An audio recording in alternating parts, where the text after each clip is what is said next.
I'm VJ Hamilton and welcome to the Autoimmune RESET, the place for you to learn how to thrive with autoimmune disease and feel empowered to take steps to transform your health to feel better than ever.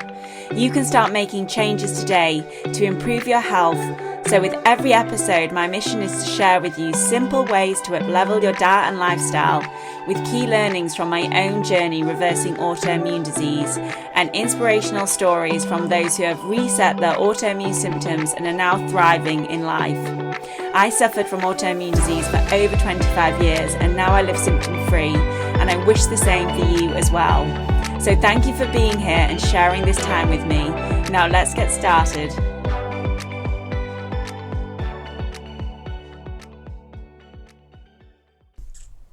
Hello and welcome to today's Friday 5. I'm your host VJ Hamilton. I'm a nutritionist, scientist and expert in autoimmune disease. And today we're going to do something a little bit different because you may not know this, but I absolutely love literature and I love to write. And I not only love to write about health, but I also love to write fiction. And parts of my love for fiction is to read it as well. And I would like to share with you my top 5 inspirational books when you need a fresh perspective. And these are books that have touched me over the years and have helped me when I haven't been feeling my best. And just seeing the struggles that other people go through and how they have been able to conquer them, whether they are real stories or whether they are fiction stories. It just helps me to see the world from a fresh perspective and look at my own life and realize that things can change. I just need the trust and hope and faith to get through some hard times. And these are the books that I feel have helped me the most when I've had different autoimmune diseases, but other struggles in my health as well. And that's what I would like to share with you today, because I find now if you don't like reading, you can also listen to the audio books, and that's a really great way to listen to these stories if you don't feel like reading is for you. But if you do, then yeah, there's something magical about just reading a book and reading the words. Yeah, I've read some of these books many years ago, but they are the ones that really stand out to me when I read them, the emotions that they created and just how I felt afterwards. And yeah, part of it is actually very sad, and I know that I read one of these books when I was on holiday and I was around a pool and I was literally sobbing whilst I was reading the book. But there was a message in the book that I thought was important, and that's what I'm going to be sharing with you as well when I go through the books today, the message that these books portrayed to me and how that helped me as well. So the first book that I'd like to share with you is Tuesdays with Morrie by Mitch Albom, and it's a memoir which chronicles the final days of a man named Morrie Schwartz, and he was a retired sociology professor who was dying from ALS. And Mitch Albom was a former student of his. The book discusses Malcolm meeting Morrie every Tuesday to discuss life's important lessons. And Morrie shares his wisdom, and he's a very positive man, even though he's going through this degenerative condition. But he shares wisdoms on topics like love, work, family, and even death. As he is facing his own. And it sounds like it is, quite a serious topic, but I feel like this book, every day I just loved Morrie more and more as I was reading it. And he talks a lot about human connection and the enduring impact of having a great teacher. That's what Mitch shares when he is telling his story. So if you haven't read it, I certainly recommend it. One of my favourite quotes from the book is, "The most important thing in life is to learn how to give out love and to let it come in." And that's so vital, isn't it? And sometimes we can be imbalanced in that as well. So that's worth thinking about in your own life. Are you giving too much, or are you not letting people give you love? And I know that can certainly be an issue, and it was for me in the past. So next we have The Alchemist by Paulo Coelho, and I read this when I was traveling, and it's the perfect book to read traveling, so many years ago, and I still have it on my bookshelf, and sometimes I'll read little passages from it.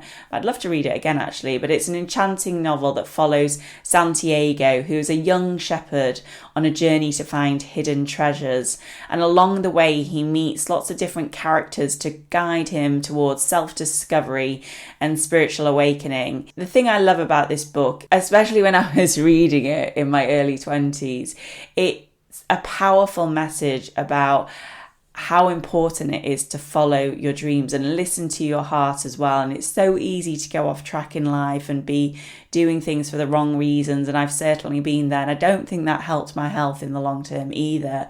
But when I started listening to what I really wanted to do in life and what I feel my purpose is, and started living my life that way, it's made me healthier. And that, I expect, is part of why I have been able to maintain a certain level of health, because I live by my own values now, and that's so vital. The book is quite philosophical, I would say.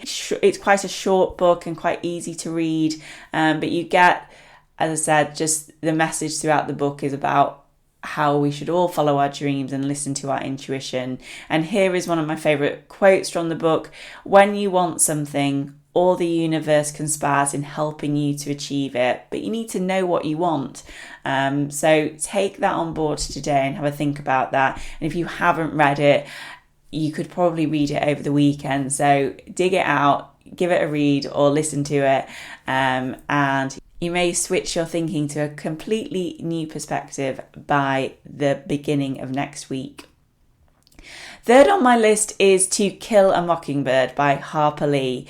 This book holds a special place in my heart because I studied it for my GCSE English, and I just became obsessed with this book. At the time, I was always pretty good at English, but when I went and did this book as part of my English literature exam, I was so in the depth of its message and what different factors of the book were portraying, and I just love this book, and it's I just love the way it's written as well. If you don't know what the book is about, it's through the eyes of a child, Scout Finch, and she witnesses all the injustices of prejudice in society, and her father, Atticus Finch, serves as that moral beacon throughout the whole story.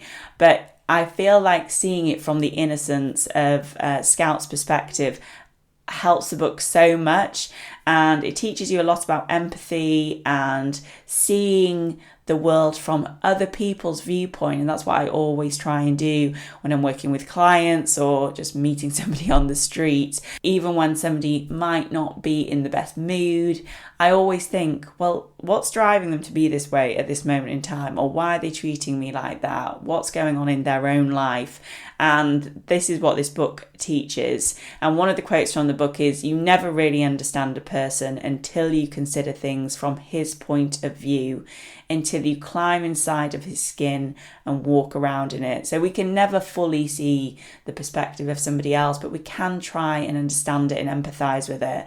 And that can go a long way, not just for how your relationship is with them, but how you feel in yourself. Because if you start blaming yourself for how people are always treating you or how somebody is acting or behaving, then that can be a weight on you. But the truth is, when somebody's behaving a certain way, it's more to do with them than you. And just be kind and considerate. That's something that I always live by. Be kind, considerate in any situation, and it often works out. The fourth book is The Green Mile by Stephen King, and I mentioned at the beginning that I started crying around the pool on a holiday many years ago, and it was when I was reading The Green Mile. I have seen the film, but I don't think the film quite does the book justice. So if you haven't read it, the story is set around a man who is on death row during the Great Depression. The story focuses on the protagonist, who is Paul Edgecombe, and he recounts his experiences with John Coffey, who is an inmate with extraordinary healing powers, and I love that element of it. And there is a mouse in it called Mr. Jingles, and at the time I called my hamster Mr. Jingles after reading this book.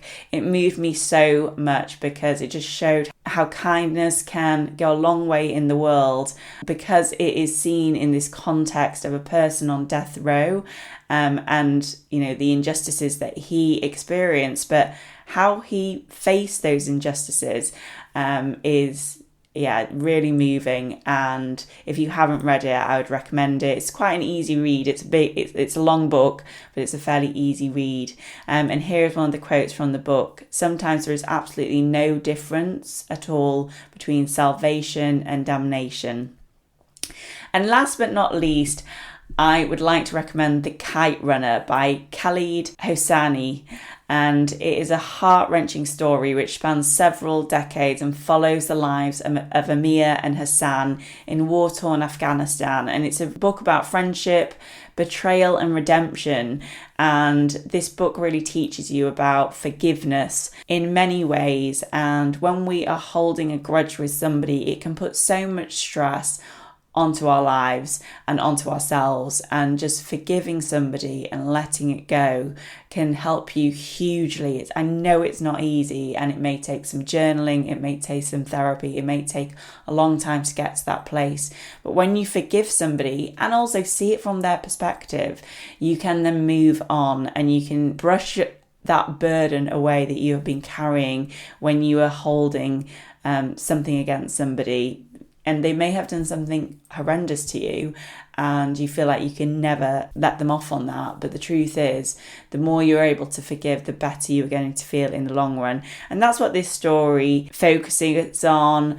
But also it reflects on some of our past actions and how they can show up in our current life and how we move through those. So if you haven't read The Kite Runner, it's a great book. It's all about hope and resilience, and that's what we need when you are going through an autoimmune condition or a chronic illness.